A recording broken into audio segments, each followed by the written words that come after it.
All right, let's get started now. I think we are getting towards a critical mass.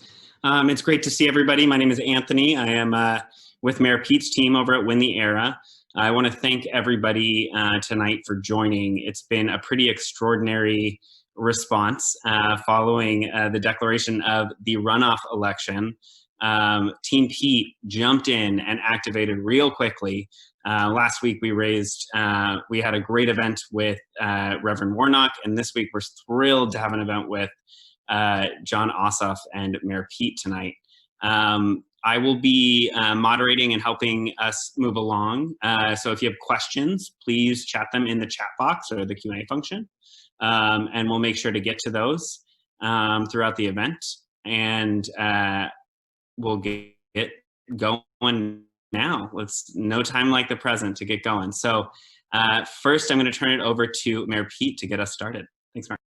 Well, thank you, Anthony, and thank you to everybody who snapped into action and swiftly came together in a way that is so characteristic of what makes me proud about the community of supporters that we've built over the last months and years, knowing that we have a mission critical event before us, which is making sure that John Ossoff is the next senator from Georgia, along with Reverend Warnock, who we had that wonderful event for last week that Anthony mentioned.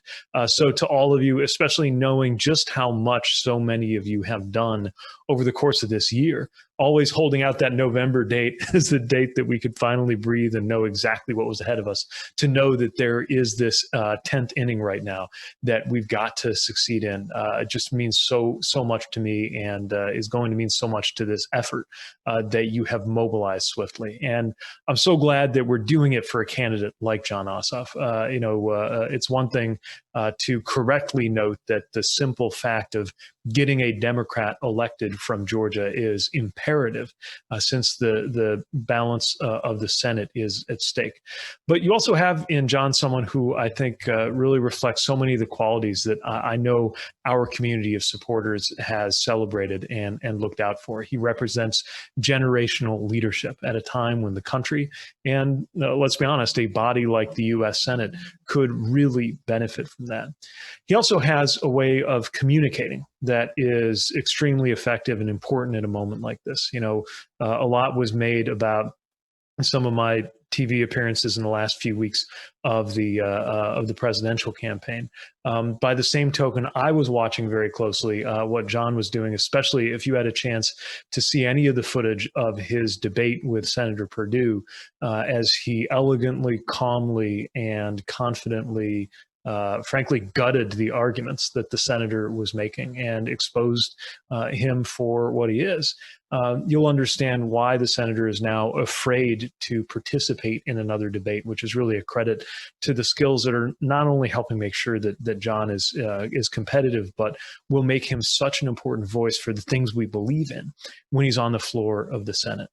We're talking about a state that I don't think any of us would have guessed a few years ago would be one to put us over the top and deliver a Democratic win. But Georgia is officially the purplest of the battleground states and one that really reflects the changes at hand. And somebody who is reaching out in so many different ways in communities like John is so well positioned to do this. I first met him what feels like a lifetime ago, about 3 years ago, in the living room as a mutual friend, as I was exploring a run for DNC chair, and he was putting together what became a very closely watched and very impressive and inspiring run for U.S. Congress. He didn't take his ball and go home after that race for House. He saw another opportunity to step up and make a difference, force this race into a runoff against many of the predictions that were out there, and now is positioned to really deliver what, again, is so important. Look, all of the things that we've talked about: healthcare, climate action, democratic reform, the things that the American people want, that command a resounding majority among the American people, but don't yet have a majority within the American Senate, are all at stake in this race. And that's why the work that you're doing and the generosity that you've shown and the volunteering that so many of you have done. And you'll see links coming your way on how to continue that volunteer work and further that support. This is what it all adds up to. which is in less than 2 months, we will get our final answer on just what will be possible in the early days and the 2 years ahead of us with the Biden-Harris administration and the Congress to come. So for reasons of circumstance and reasons of his own inspirational leadership and incredibly effective advocacy, I'm so proud to support Jon Ossoff, so thankful that you're joining me in doing it. And without further ado, want to turn it over to Jon. Thank you so much, Pete, and thank you for your friendship. Thank you for being willing to offer advice and counsel, and for the expressions of support, the go get 'em text messages that you occasionally send really put some spring in my step. So I'm grateful to you, and I'm grateful to you for the way that you've stepped up at this moment, Pete, and for the leadership and inspiration that you've offered. And I was struck when you were just speaking that you talked about how this race is really about what's possible. And that's the truth. These two Senate races in Georgia are, first of all, about whether we'll be able to do what's necessary, whether this incoming administration will have the capacity to govern, to lead, to enact legislation in our vital short-term interest, to empower public health experts to take on this virus, to rush long overdue economic relief to families and businesses, to invest in economic recovery. But it is also about what's possible. And I know that it's been a sort of strange experience these last few weeks to feel this unfamiliar feeling in our hearts, which is hope. For the first time in years, a real sense of hope and opportunity. The opportunity to define the next chapter in our history, as Pete so often and so eloquently and so rightly says. We've been living in this nightmare, and it's been so distracting and so all-consuming, the daily outrage and deceit and incompetence and corruption. And now, whether he knows it or not, Trump is leaving. And the question that we have to answer is, what comes next? And our capacity to answer that question in a way that meets the moment depends upon these two Senate races in Georgia. If we do not win these two Senate races in Georgia, it will be years of cynical partisan obstructionism and gridlock. McConnell will try to do to the president-elect and the vice president-elect just like he tried to do to President Obama, putting party over country, obstructing policy initiatives that serve the national and the public interest purely for cynical partisan reasons. And the stakes are very high in Georgia, but I'm pleased to report to y'all that in large part thanks to the support that you're showing today, we are off to the races. We have a huge head of steam built up here. The work over the last decade, registering voters, organizing communities, mobilizing turnout, much of this work, of course, led by Stacey Abrams, has put us in a position now to sprint through the finish, this January 5th double Senate runoff for Senate control, and to win. We are already registering thousands of voters. We are already reaching out to tens of thousands of voters literally per day. This is all about turnout. And when we win these races, we can not only meet the moment responding to this pandemic and this economic crisis, we can also enact legislation that will support the flourishing of all people in this country, that will help all Americans access those fundamentals of human well-being, housing, healthcare, education without debt, dignified work that pays a living wage, equal justice under the law, that will help us meet this environmental crisis and make the historic investments that we must make in clean and renewable energy, invest in American infrastructure and a long-term economic recovery, expanding civil rights and voting rights, and building the beloved community that Congressman Lewis taught us about in his honor. That is what is possible, but we've got to win these two races. So thank you for the support. Thank you, Pete, for what you do and for your friendship. Looking forward to the discussion.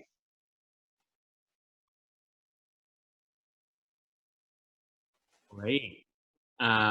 I am so excited to be a part of this conversation and listen. And I know I see the chat box just lighting up with questions and people excited to hear from you both. Not only has this group raised, over $150,000 for tonight, which is pretty shabby, they are all ready to get involved and jump in. So I think maybe we're just going to start off there because there's a lot of questions on how to get plugged in. So, maybe John, if you could share a little bit about how both folks in Georgia and out of Georgia can best get involved in the race. Sure. So first and foremost, the resources that you're investing in this effort are vital. And so thank you for being here and for helping invest in our efforts, because my opponent was out last week literally talking about raising $500 million to defend his seat, if you can wrap your head around that. And we have so much work to do getting out the vote. I mean, just taking a step back, y'all, and considering what the mission is here. This is an 8-week get out the vote sprint. We have to rapidly scale a huge turnout organization and go out and personally touch everybody who voted in November and needs to know that there are these upcoming Senate runoffs and what the stakes are. We have to make sure that we're communicating vigorously on digital media and broadcast media and all media, because there's this avalanche of GOP super PAC money coming in to attack me and Reverend Warnock. We have to get our message out and explain the stakes to people. So the investment is deeply appreciated. And so is the spirit of volunteerism. I mean, one of the things that I think is so beautiful about this moment is, the Trump presidency really sparked this renaissance of civic engagement nationally, because the stakes were clarified in such a profound way, the stakes of disengagement, the consequences of disengagement. And all of the work that we've done these last 4 years just to try to undo the damage of the Trump presidency can now be put to work building that future that we want to build together. And it starts with these 2 races. And what we're seeing is that far from all that enthusiasm and infrastructure atrophy because Trump is leaving, what we've done these last 4 years is built this incredible organization of all of us who are here today and people across Georgia now empowered to continue the work, to win these races and build the enduring political coalition necessary to do what we need to get done. If you want to volunteer, what I'd encourage is phone banking. I want to respectfully encourage folks not to necessarily, load up the car and come down here and start knocking on doors without direction, but sign up for a phone banking shift. And I'll ask my team to drop that link in the chat.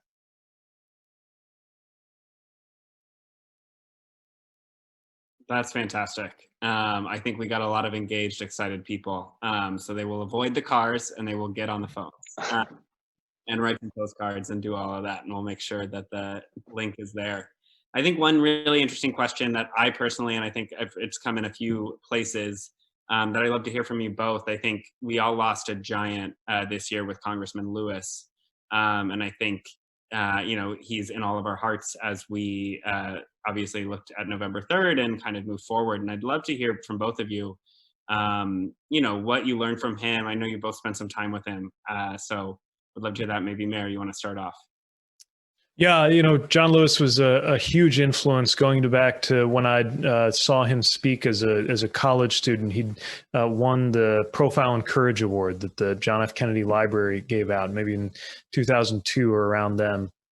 And I remember being just mesmerized as he told his story and told that incredible story he often did about having to almost physically hold the small house together that he was in with countless siblings and cousins during a terrible storm, and using that as a way to talk about what all of us need to do in ways that I think have, in so many senses, become even more live and timely since we lost him. And as I wrote about in my book, actually, the last time I saw him was the last day of our campaign. We went to Selma for that commemoration of the march across the Edmund Pettus Bridge. I don't think most folks expected him to be there because by then he had, of course, become ill. but a car maneuvered into this incredible scrum of people, presidential candidates, civil rights leaders, thousands of people on the bridge. And somehow this car made its way into the heart of the group on the bridge, and out came John Lewis. And I remember the way his voice thundered. He was a compact man for the moral giant that he is.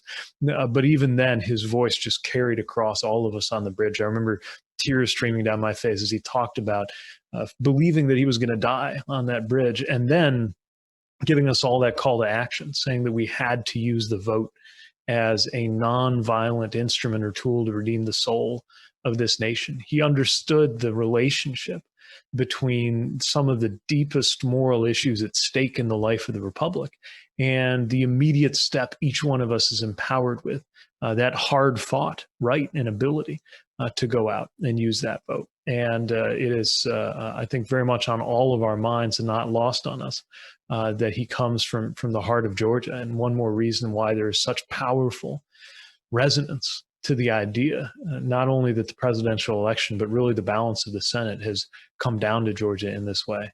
Anytime you were with him, certainly the handful of times I got to have a conversation with him when he took time with me, just being in his presence, you felt like you were with somebody who was just next level. And it was like a benediction just to be around him. And John, I know it turned a lot of heads when Congressman Lewis stepped out and endorsed you. And that was, I think, a major moment where you established some of the credibility that's carried you forward. I'd love to hear your recollections about his spirit and how that's with your campaign even today.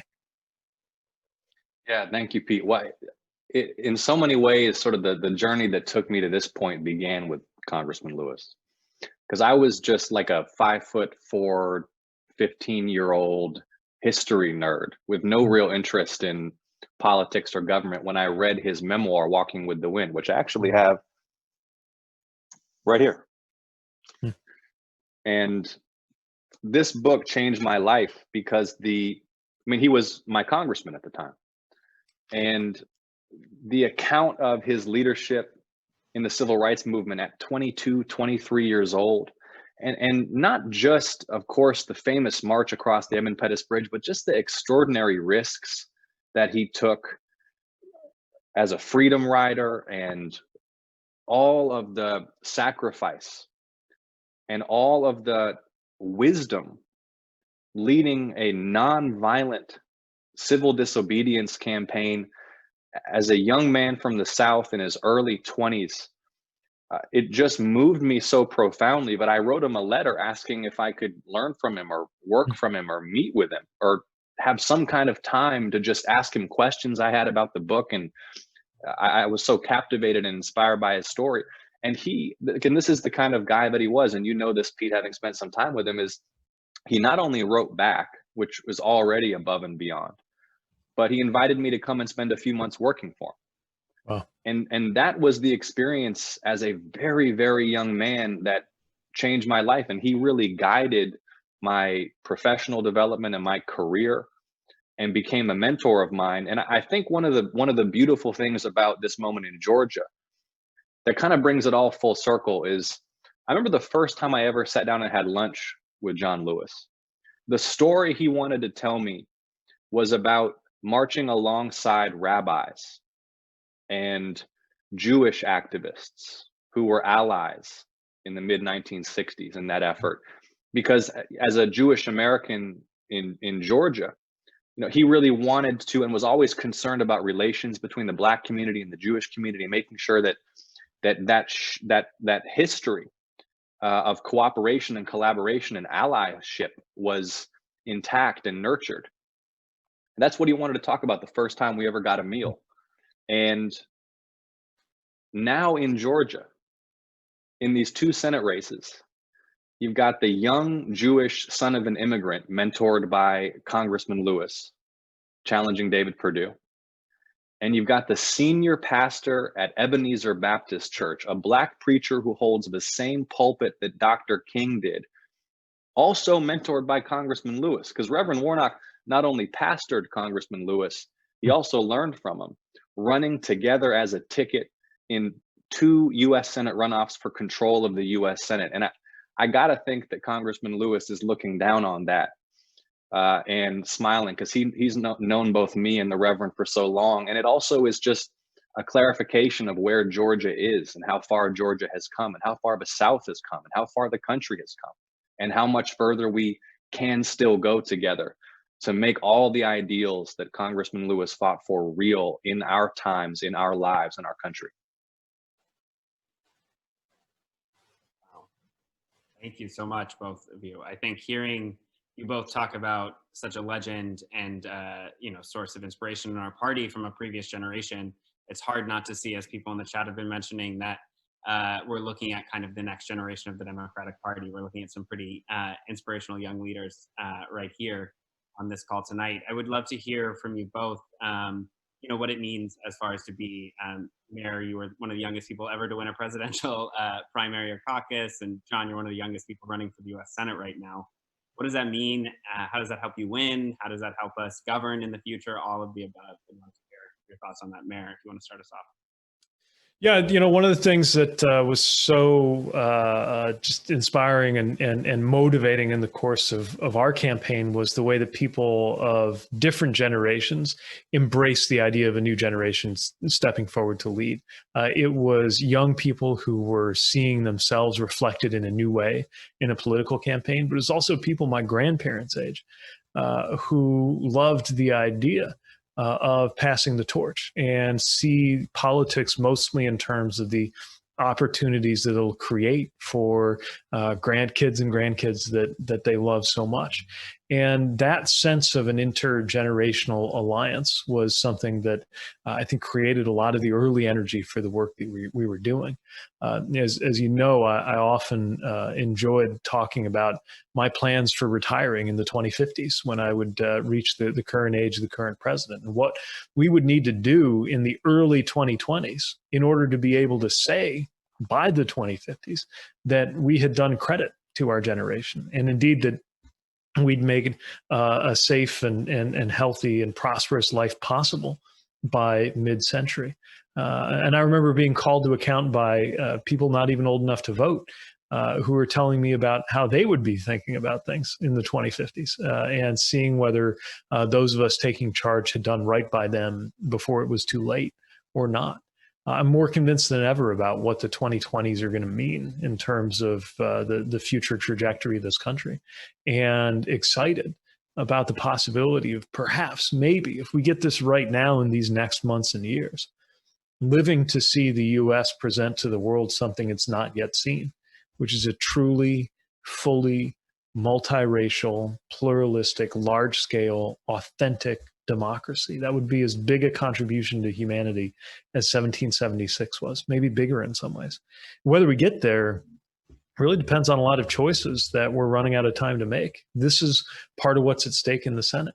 And, as a friend of mine who ran for office before I ever did, who was a classmate, once said to me, when you run at this age, your face is your message. And I think it does tell a story and will make a difference, certainly as I viewed our presidential campaign, but also when I think about the Senate.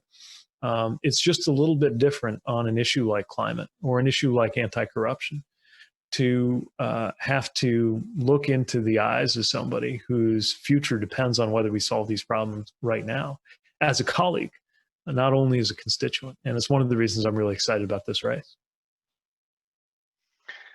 Pete always inspires by helping us to zoom out and take the long view, which is so lacking in the national political discussion so often, and really challenging to do, because, and Pete knows this, you go on and for interviews and it's always about the news of the day and the daily political drama, and you sort of want to step back and say, okay, well, who's taking a long view here? Who's actually making plans for where we need to be in 20 or 30 or 40 years? And I love that Pete has injected so much of that kind of strategic forward thinking and vision into our national conversation, because that's exactly what we need to be talking about right now, is what do we want the world and our country to look like several decades from now?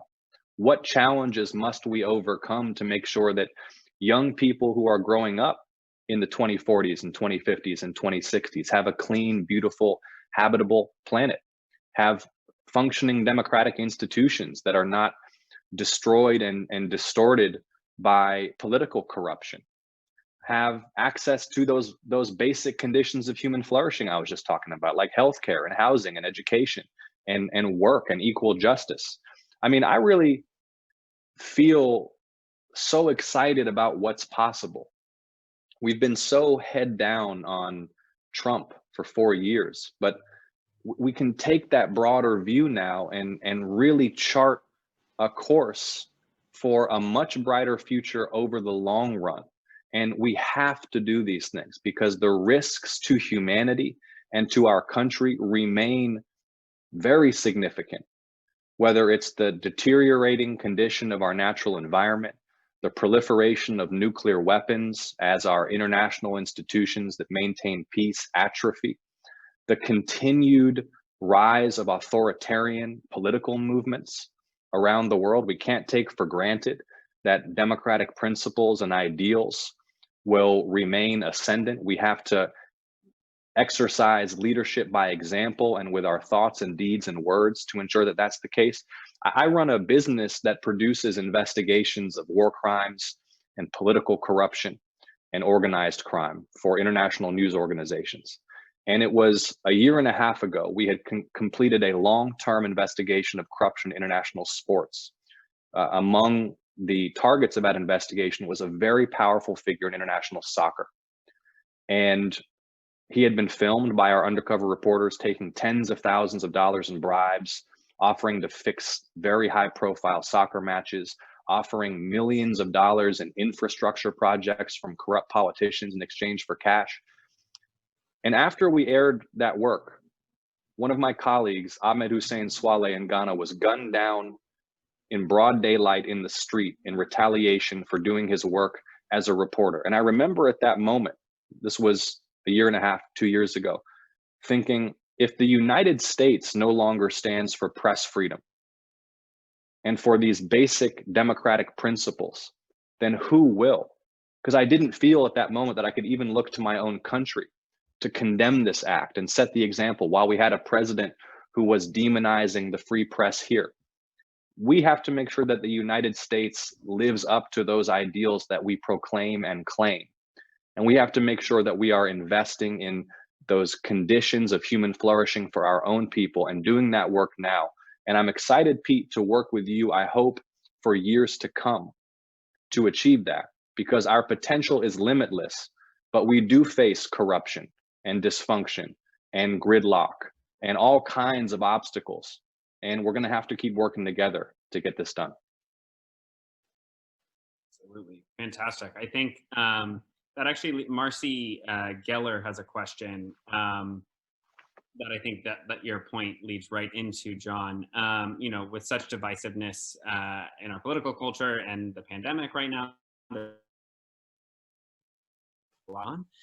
if when you get to DC in January, what's the first step? What's your first goal? What are the kind of plans that you want to lay out? What are your first priorities? Well, priority number one has to be responding to this spiraling public health emergency and getting immediate financial help to people. I mean, it's been since midsummer that Congress has passed needs significant economic relief. And the continued marginalization and suppression of our own government's public health experts, the failure to integrate and coordinate, implement a national strategic response to this pandemic.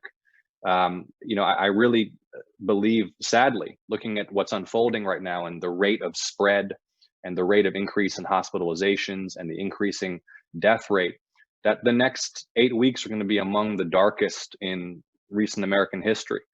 And so it's going to be vital that as the new administration and the new Congress are sworn in and take power, that they act swiftly to address this emergency.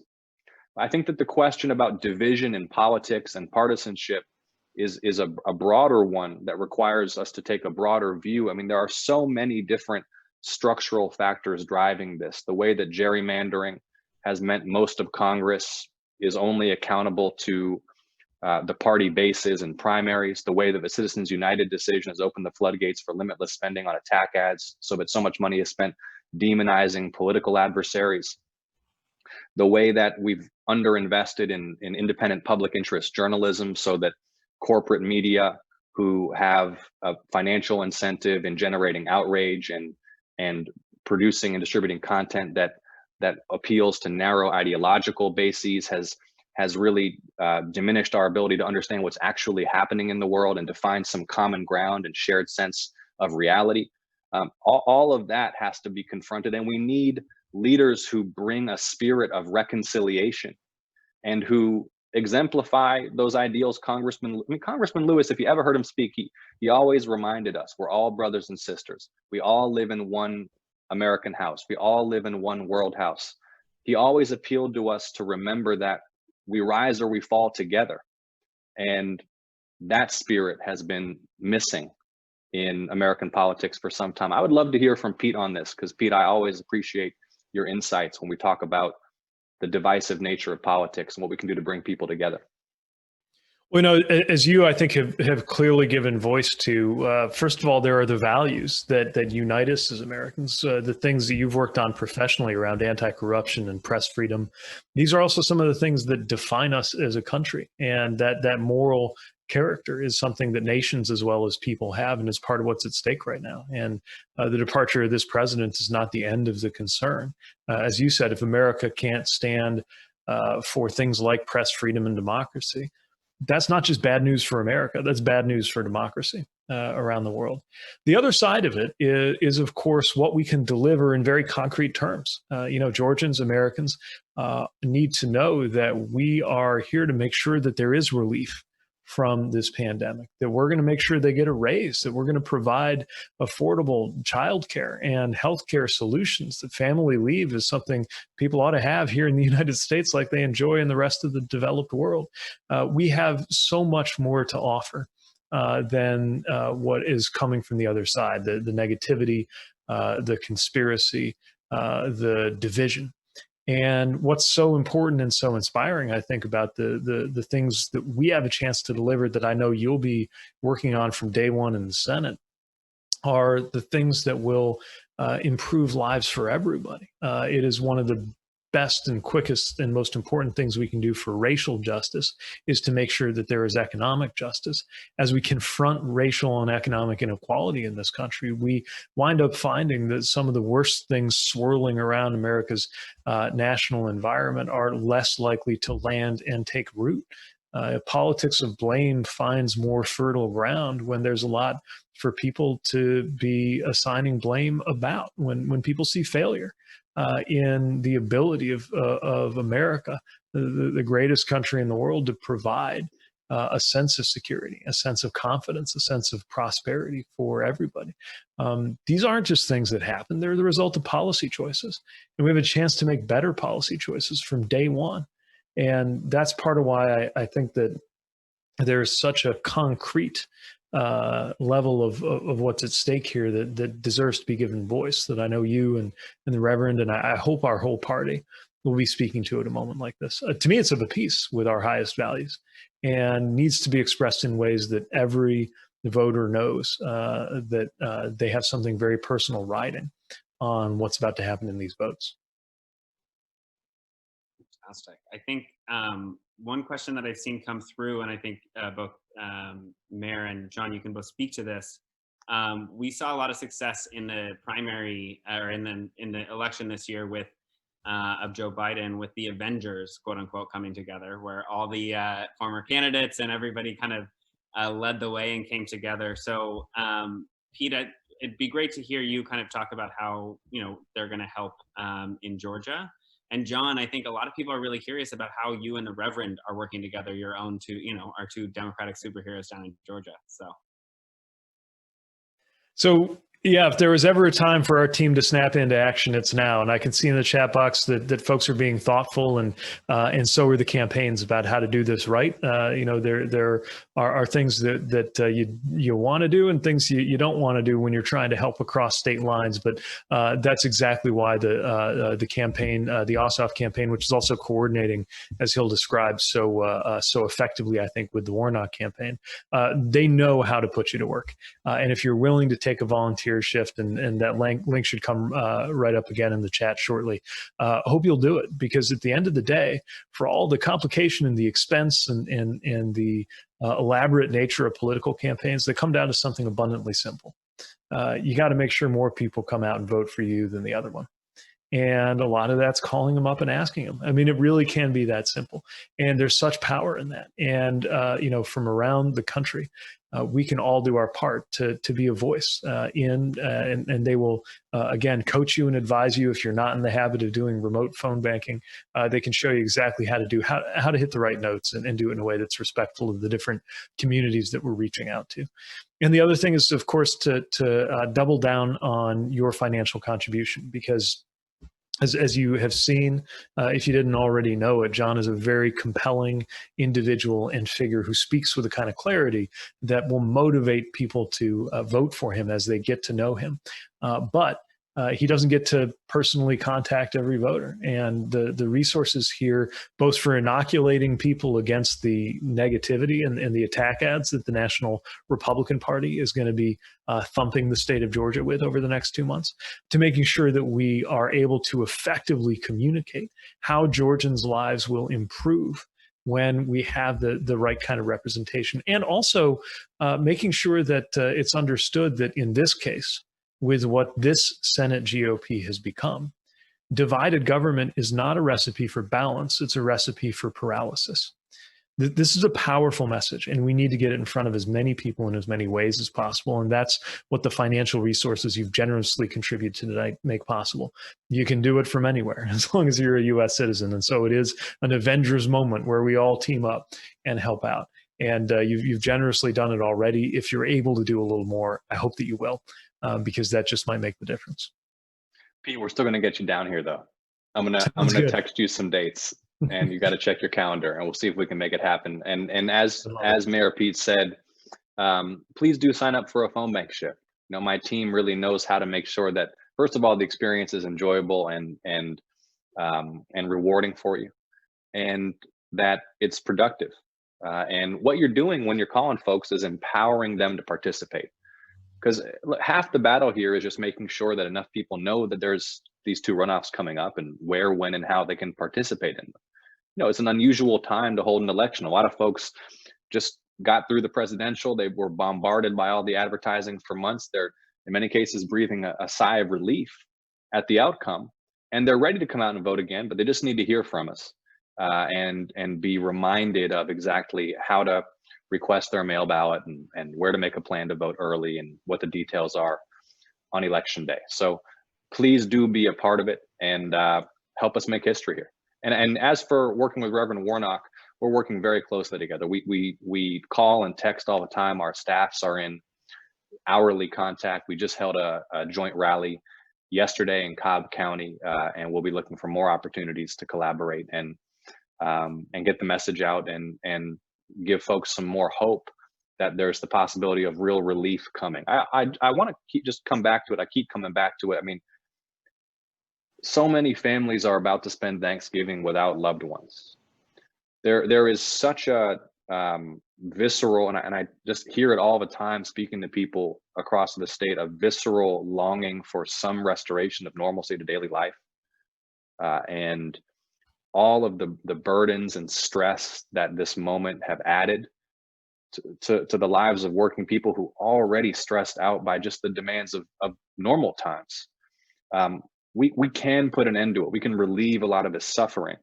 But as Mayor Pete said, we can't do that if Washington is paralyzed and if Congress is totally dysfunctional.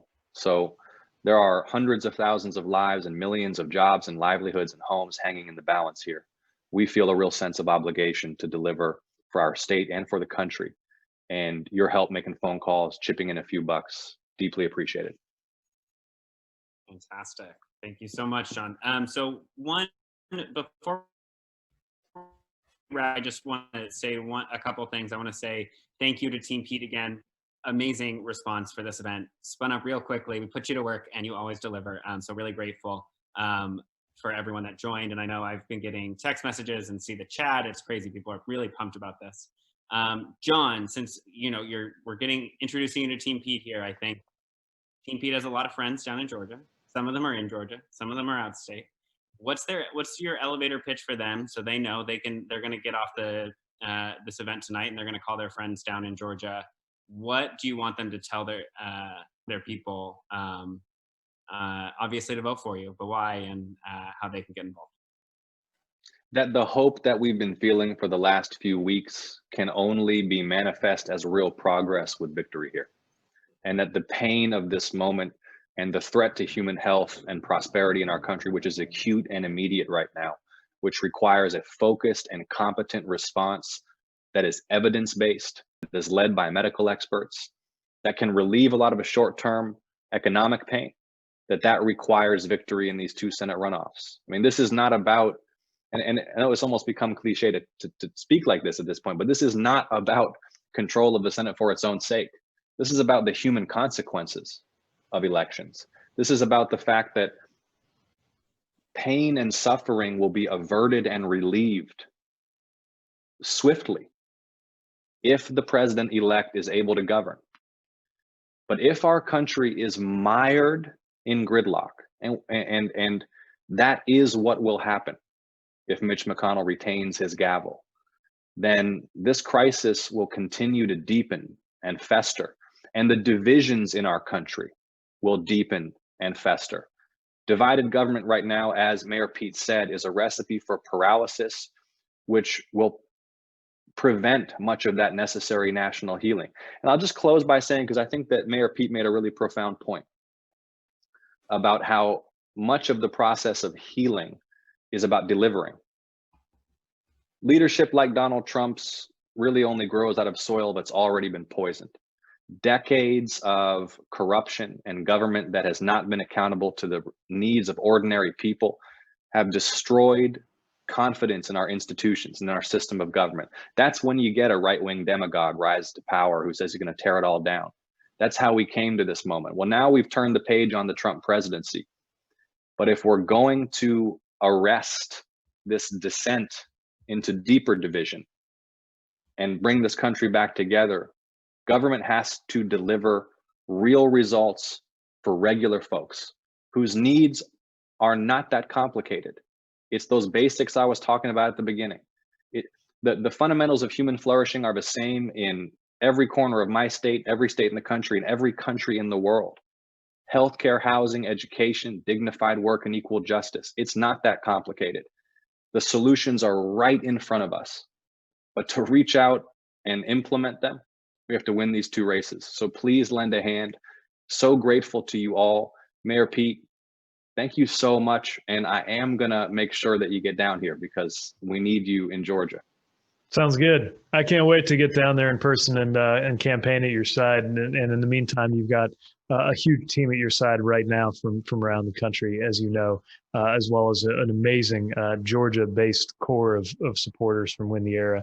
And so we're going to be with you every step of the way. I think your remarks just now are so perfect in that laser focus on why you're running, which is not to run up the score for one party or another. Not about the game or the process. It's about making people's lives better. It's about suffering and what that suffering could be turned into with better policy. That's why I want you in the Senate. It's why America needs you in the Senate. We're going to do everything in our power to get you there. Thank you so much. Thank you, everybody. Thanks, everyone. Stay in good health. Thank you so much, everybody. We are so grateful for everything you've done and will continue to do. Stay involved, get pumped up, be inspired, and we're going to win January 5th. All right. Talk to everybody later. Have a great night.